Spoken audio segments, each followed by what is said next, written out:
Warning: the following content contains scenes of high graphic violence, blood, and gore. If you do not feel comfortable viewing these things, please exit the video now and go watch your baby videos somewhere else. That sign can't stop me because I can't read!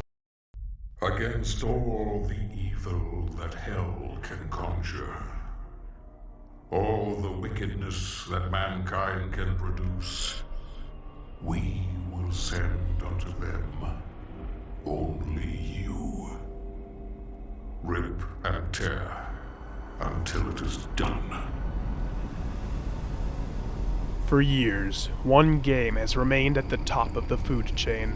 One game has proven time and time again to surpass all others in every way. One game has single-handedly dominated the entire industry without even lifting a finger. That game is Shovel Knight. On a similar note, Doom is pretty good too, and I can actually record that, so that's what this video will be about. So you want to play Doom Eternal. Of course you do. You want to play the cool game with the big shotgun and feel like you're ripping and tearing through the enemy hordes despite your mom telling you no, even though this is your only way to sate your raging lust for blood. Luckily for you, this meets those exact and very specific requirements, because here in Doom, the only thing that matters is kills in Redville. Let's talk about Doom.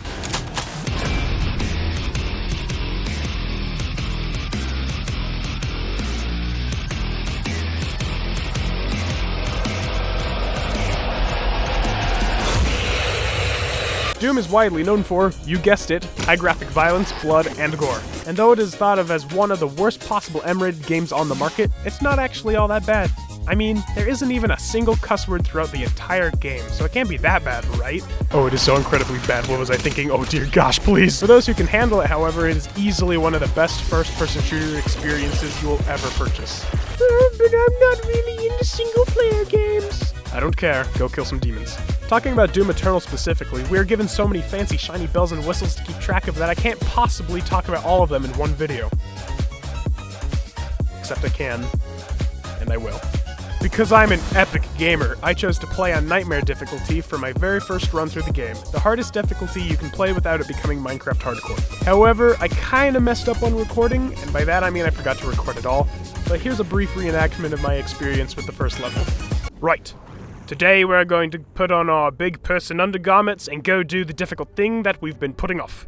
When we are done, we can have a small cry and a nice chocolate to make ourselves feel better. Huzzah!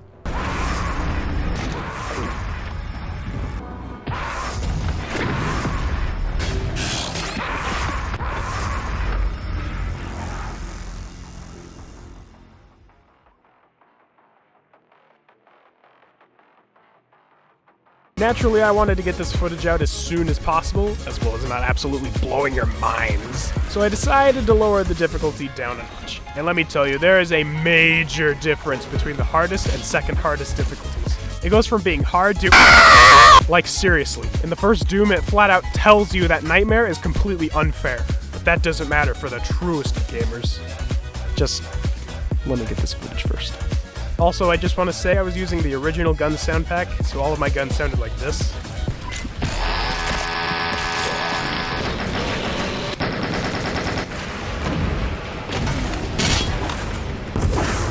Starting at the very beginning, we have the campaign. Doomslayer just woke up and he's frickin' pissed! He grabs his favorite hat and his gun and decides the Geneva suggestions don't apply to demons. With that, we're on our way to ripping and tearing the entire population of Hell and maybe a small portion of Earth with it. What's our goal exactly? Well, to kill God, of course. With nothing but the Bible and about 9 different guns, we embark on our journey.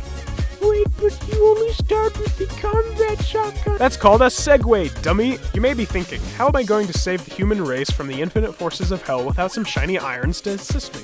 Well, that's exactly what this section is all about. To start you off, you get your little peewee pistol the game calls the combat shotgun. As all starting guns are, it's garbage. But it can be better. Now, when I say it's quote-unquote garbage, I mean that relative to the rest of the guns you'll get later. Except the heavy cannon. That gun's just bad. But it can be better. As you find yourself wandering the barren wastes of Wyoming, which wasn't much different before the demon invasion, you stumble across the heavy cannon. Oh, I'll take that, I guess. Now, unless you're some kind of clod who has something to prove, you will never take this weapon out ever again unless you run out of ammo with the shotgun before getting the plasma rifle, or you have to hit one of those buttons that conveniently have bullets placed in front of them. Yeah, that's right. Take me out of your musty pocket. says, shoot me, daddy. Yeah, wait. No, I don't want to go back. Please, no. After reducing the population of Wyoming down to 0, a fairly easy task, you find God and her simps, call her a nerd, and tell her you want your money back.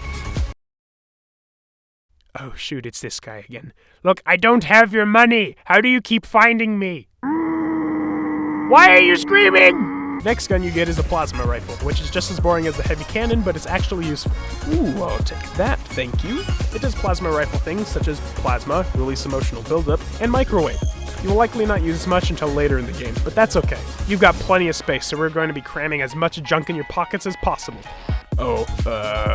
Shotgun does sticky bombs in full auto, but no one uses full auto. Heavy cannon does sniping and missiles, but most people just use sniping. I kind of forgot to mention this earlier due to the flow of the video, but it's fine, moving on.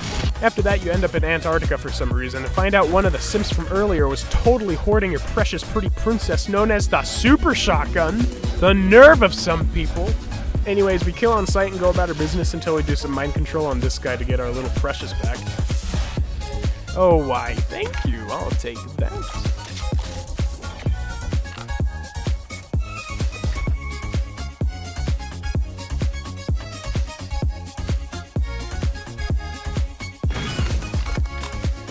I thought it might be worth noting that in the lore for this gun, it says that it's become the demon's bane of existence, and let me tell you, that is not an exaggeration. For all intents and purposes, for the rest of the video, I will be calling it the soup gun. Not only because it's quicker to say, but because it turns your enemies into soup. Few demons can stand more than a few shots from the soup gun, pumping more lead than a kid with anxiety and a mechanical pencil. And if that wasn't enough, Bethesda thought what could be better than a sawed-off shotgun? A sawed-off shotgun with a grappling hook! That's right, if a particular demon is too far away to use the soup gun, just pull yourself closer. Problem solved, soup made. Oh yeah, the grapple light's on fire if you upgrade it enough. They really went ham on making this gun just so overly dramatic. Let's see.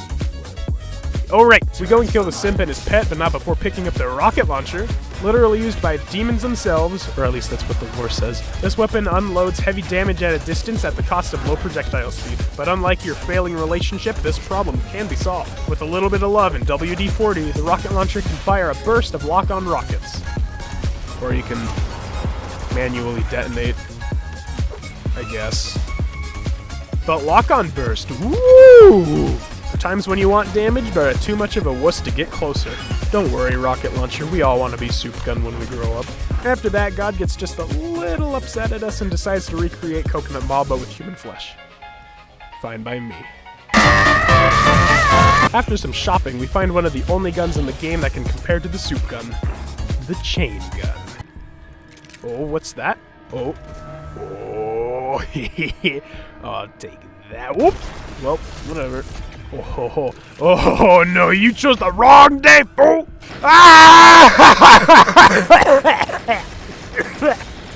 The chain gun is what many people might call a problem solver. Now, I don't mean problems like, what is beauty? That would fall within the purview of your conundrums of philosophy. No, it solves practical problems. For instance, how am I going to stop some big mean Mother Hubbard from tearing me, a structurally superfluous noob, behind? The answer? Use a gun. If that don't work, use more gun. As you can clearly see, the chain gun really does just solve all of the world's problems. Too many enemies? Nonsense, just whip out the chain gun. Not enough damage? That's dumb, just shoot more bullets. Afraid of getting shot and letting the demons mangle your poor, fragile body? Too bad, don't use the energy shield. No shield, only bullet. Once we finish trying out our new toy, we blow up the mall and continue our simp hunt. Now, I can't remember exactly where we get the ballista, so I'll just talk about it now. Slide to the left. The ballista shoots things. And it shoots things good. More specifically, it shoots flying things really good. Other than that, unless you're some kind of pro at the game, that's pretty much it. Until you upgrade it, that is. The ballista is one of the only guns where you probably won't exclusively use one mod. Unless you're me. I always forget about the energy blade. What is the energy blade, you may be asking? Well, it's an energy blade, of course. Using the ballista, you can charge up a shot that releases either a large, fanned-out blade of destructive force or a single explosive bolt. I don't have anything else to really say here. Moving on. To find the last simp, we need to kidnap an old man from his deathbed and hope his Alzheimer's hasn't kicked in yet. But just as we're about to bounce, we are introduced to easily the scummiest enemy in the entire game. Your mom. Oh yeah, and this dweeb. You were never a good editor. You are nothing but a society, a fake gamer. My eyes have been opened. You're just bad. Sorry, your videos are really good. After dealing with this buffoon, we realized that hiring an old man wasn't exactly good for constructive feedback. You can't just shoot a hole into the surface of Mars. The portal is ready. How about I do anyway? So we go over to Mars, murder some demons, take this guy's gun for some reason, and shoot a hole into the surface of Mars. Easy peasy. While we're at it, we might as well take this little doohickey here, you know, for funsies. Might as well take that. After that, we actually go down to Mars, and once again, the robot kills the mood. Access to surface gun bridge granted. Manual loading initiated. That is a weapon, not a teleporter. How about I do anyway? Once we reach the surface, we find a portal that will lead us to the long-abandoned city of the Sentinel people. Baskin Robbins. Pretty sure most of this is just filler, so I'll just skip to the good part. Let's see. Demons, more demons, sewer demons. Did not expect this many demons in Baskin Robbins. Demon, big demon, sword, demons, oh, wait, sword, that's important, go back. Alright, so just for the heck of it, we decided to come and get one of our big boy toys to assist us in the murder of an all-powerful being, despite not actually being able to use it on her. After gently finessing the hilt so we don't wake up the baby, we head down into the Slayer's man cave and dip it into the Jamba Juice. I have the power! After the game so kindly lets us play with our new toy, we head off to the final simp. As we approach the last simp, because we can't beat the crap out of them without getting closer, we get a few visits from God. Dude, please stop. I don't have your freaking money, man. Just go away. Seriously, stop it. I don't even know why you think I owe you money. Stop screaming at me! Honestly, at this point, I don't even remember why she owes me money. The guy's gotta live by a code, you know? Anyways, we reach the simp, murder the big bad baby protecting him, and get banned for Baskin Robbins. Easy peasy. Alright, second boss phase. Here we go. Where did that come from? When we get back home, we find that God used a frickin' water hose on the fuse box, and now the power's out. Doesn't matter, we shove our big stick into the power outlet, and suddenly we're back online. Now, since we've killed all the simps, the only thing left to do is our previously mentioned life goal. But I feel like I'm forgetting something.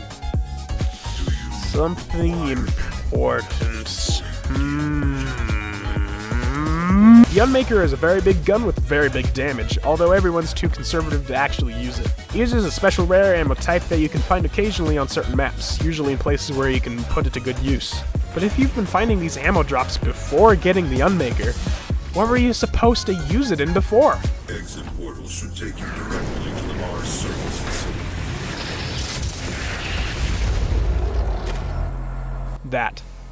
That is what you're supposed to use it in. You may have noticed I forgot to mention the BFG when we first got it, except I didn't, I delayed it for cinematic value. Using previously mentioned rare ammo type, you can decide to really rather not put up with this today and fire out a large ball that will latch tendrils of pure demon-popping power to everything in range, instantly killing most demons. For anything that doesn't die, you can just clean it up with the soup gun. Easy peasy. Now that we have all the guns we need to flatten a small planet, we are finally ready to face God or die trying. Who am I kidding? She's as good as dead. But with all these guns, you have to think, would it have been possible without these weapons? Oh my sweet child. Without these guns, our anger needs a new way to escape. It is here that we find that the most refined weapon in all the universe is ourselves. Who needs guns when you've got guns? Rah! Doom has a fancy little thing called Glory Kills. After stunning a demon, you can lunge into a little heart-to-heart session and use a combination of various body parts and/or a table knife to violate several Geneva suggestions at once. Now that's a combo. Or you can skip the stunning thing entirely with the Fancy Pants Berserker power-up, which lets you do what the game has always been about. Rip and tear. Who needs guns when you've got guns? Rah! The first time I picked up a Berserker power-up, I had no idea what was going on, but I kinda just went with it. Where are my guns? Oh, shoot. Oh, okay. This is fine. This is okay. Now, a foolish commoner with zero taste would assume this to be a brutal way of dealing with demons. But a true critic knows the fine crunch of bones and the exquisite tearing of flesh to be something quite elegant. How do you tell a good bread is without tasting it? Not the smell, not the look, but the sound, the crust. Listen. A symphony of crackle. Only great bread sound this way. Even when you don't have the berserker power of just laying around, there's one last gun in our arsenal that'll let us deal with demons a little more directly. What I easily consider the best gun in the game, and something you'll always have from the start. The chainsaw. That's right, the best gun in any Doom game was never a gun at all. For those moments when you're just a little too busy to care, just whip out the chainsaw and watch as the enemy disappears. It's also good for getting ammo, I guess. Inside of every demon is a rainbow. Okay, I think that actually is it for all of the guns. Oh yeah, you've also got frags, ice bombs, and a flamethrower, but only one of those contributes to the core combat loop of the game. Anyways, let's kill God. To get to heaven, we have to go through hell first. Now seems like a good time to explain what runes are, which is something we've had the entire time, but I haven't bothered to talk about it until now. Runes are shiny little doodads that allow you to customize your playstyle, from being completely airborne focused to being a little baby! The first runes most players will use are a combination of air slow-mo, free death, and something else that they think is good. But later in the game, once you've gotten much better, you'll find that going into slow motion just isn't necessary. And if you're gonna die, die like a man! After totally screwing over the human soul trade, we jump into a big laser that shoots straight to heaven, and as a bonus, the robot doesn't even care this time. I guess he realized the Doomslayer does what he wants, when he wants. But some aren't so quick to learn. After arriving in heaven, we have zero resistance, actually, because, you know, it's heaven. No one's gonna try and hurt you. Yet. Once we find God, she reveals her dastardly plan in classic main villain fashion. You're too late, Slayer. While you were trying to get your money back, I've been running a whole subplot to destroy the Earth and use the human souls for hell energy. You cannot stop me now. How about I do anyway? No! So that happens. Oh yeah, there's also this really big demon who may or may not have been fine until we stabbed its heart. Whatever, we can deal with that later. So the big demon leaves, turning all the angels into bloodthirsty mongrels, and now demons are able to enter heaven, damning it for all eternity. Now this is my kind of party. Turns out the angels were actually party poppers filled with confetti. I love confetti. BAM! While we're going about our business, we might as well open up the doorway back to Earth, you know, for funsies. After killing everyone at the party because it's dangerous to drink and drive, we decide to head out. Except it feels like we're forgetting something. Oh right, kill God. Almost forgot. I don't have your freaking money! Ah! Using about 3 or 4 of the 9 guns we picked up along the way, we shoot the living crap out of her until she starts praying to herself. Easy peasy. I never had your money. I spent it all on Overwatch loot boxes. Ah! Now that we got that minor detail out of the way, I guess we should go and save Earth or something. After jumping through another giant laser that conveniently takes us back to Wyoming, we finally meet face to face with the big demon. Your Jordans are fake. I'm not sure why I say finally, because we had no idea that we'd be fighting him until we actually saw him, but whatever. It's not like the final boss we've been hyping for the past 12 levels turned out to be a fairly easy platforming challenge with a side of conveniently placed blood punch charges. After mowing through multiple enemies the game used as a boss in previous levels, we make it to the top of Baskin-Robbins' headquarters, which due to demonic corruption has been moved from Massachusetts to Wyoming. Dancing Knuckles. Now, we fight. Here at the top of Baskin-Robbins, 2 titans meet. 2 foes who were randomly and without warning thrust into conflict over the fate of the world. One shall stand. One shall fall. It's me. I fall. I fall so many times you won't even believe. This boss is so hard. Why are the way that you are? Ah! No. I must do this. I cannot, will not lower the difficulty again. Only death can remove this stain from my honor, and it will not be my own. Ah! ha ha! Using every gun in my arsenal except the heavy cannon because it's still bad, we shred through the big demon's armor.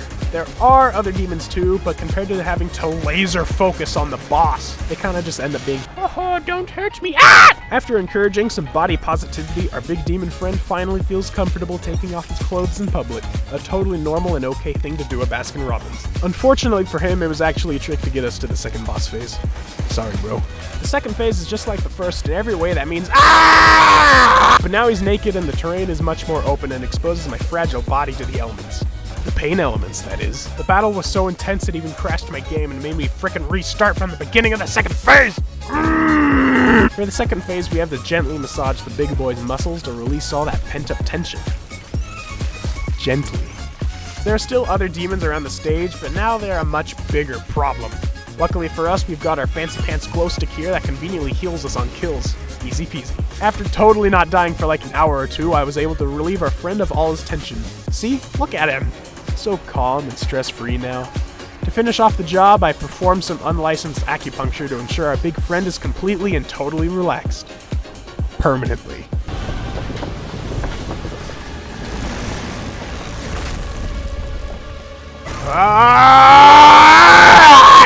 Cool. I think my job here is done.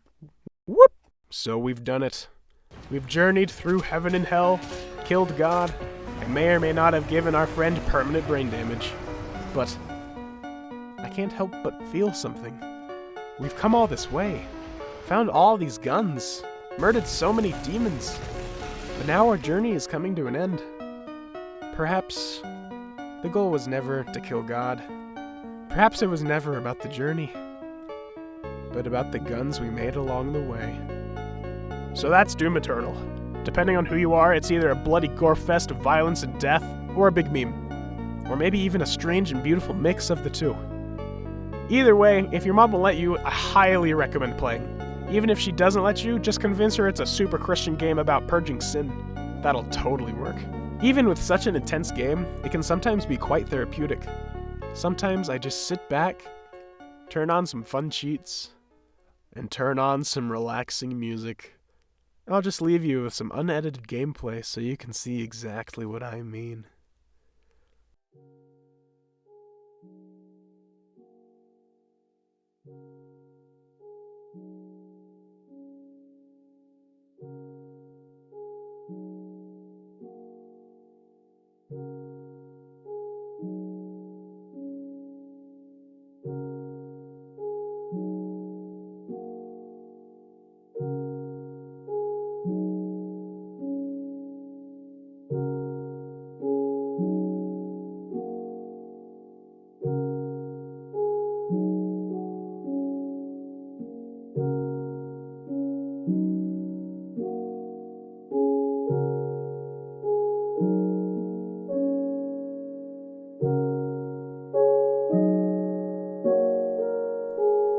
Ah, who am I kidding? You want the good stuff.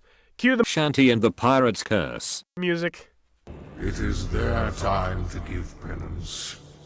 If you continue, you will bring down the heavens' wrath. You are but one man. They are no longer your people to save. How about I do anyway? Previous weapon critiques. Prepare to be ignored!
me to stay away!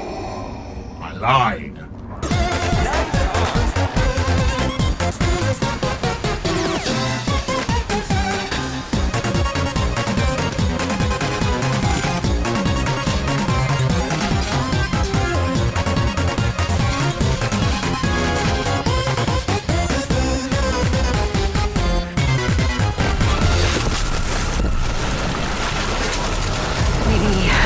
He is a god. The generator is overloading. I have marked your exit portal. Oh, Warning. Main generator. dirty onto my lunch. Sucker.